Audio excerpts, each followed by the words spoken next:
Hello, and thank you for joining us for our author spotlight. I'm here with Alexa Glazer from Strongsville. How are you? I'm so good. Thank you so much for having me. Oh man, we're so grateful to have you.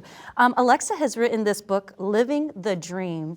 Alexa, can you share with us what inspired you to write this book? Yes. So this story was really inspired by losing my dad 8 years ago. I started writing as a coping mechanism. A mentor of mine said, write because it's physical proof of where you are, where you were, and where you're going. And after about a year, I wanted other people to feel less alone in their grief or any stuckness that they had in life, and to show that there's other sides of our grief, and you can be happy again, you can find peace, and all of these wonderful, beautiful things about life. Wonderful. So if a person picks up the book, what type of things would they be finding in here? Tips, tools, what type of conversation? Go in a little bit more depth about your book. Yeah, absolutely. I think first and foremost, what I hope most for people to get out of this book is a friend.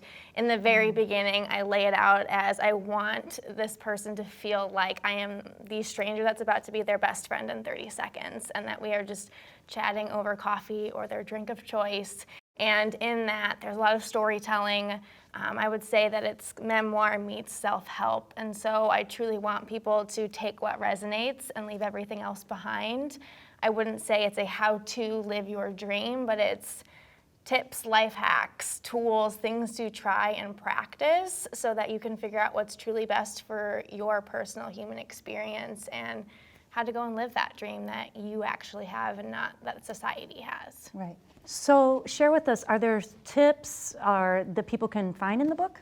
Yeah, I think the biggest thing that people can get in this book is the sense of feeling less alone in their grief. So one good example I can give is a chapter in there that kind of breaks down that there's more to grief than just the 5 stages that so many of us experience in the beginning, and that you're allowed and able and to give yourself permission to feel more than just those 5 things, and that you're allowed to be empowered by your grief and inspired and love pieces of your grief. I think a big thing people can get from this is that we grieve so deeply because we love so deeply, and if you can attach those 2 things, I think grief doesn't feel as heavy, which is something I think we all need, is just to be able to breathe through it and allow ourselves to take those things and really live what your dream is and not society's. Right, and that's why you call it Living the Dream.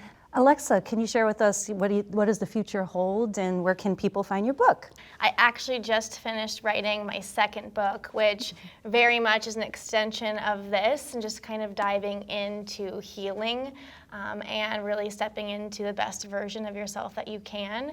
And so that book will be out in June, but this book you can find on my website. I love giving my community an experience and handwriting a little note inside and signing it. So my website is alexaglazer.com, and it's also on Amazon or Barnes & Noble online. Wonderful. Well, thank you so much for joining us. Well, there you have it, Living the Dream with Alexa Glazer from Strongsville. If you'd like to find the book, you can go to alexaglazer.com. Thank you so much. Thank you. Thank you for joining us. Thank you.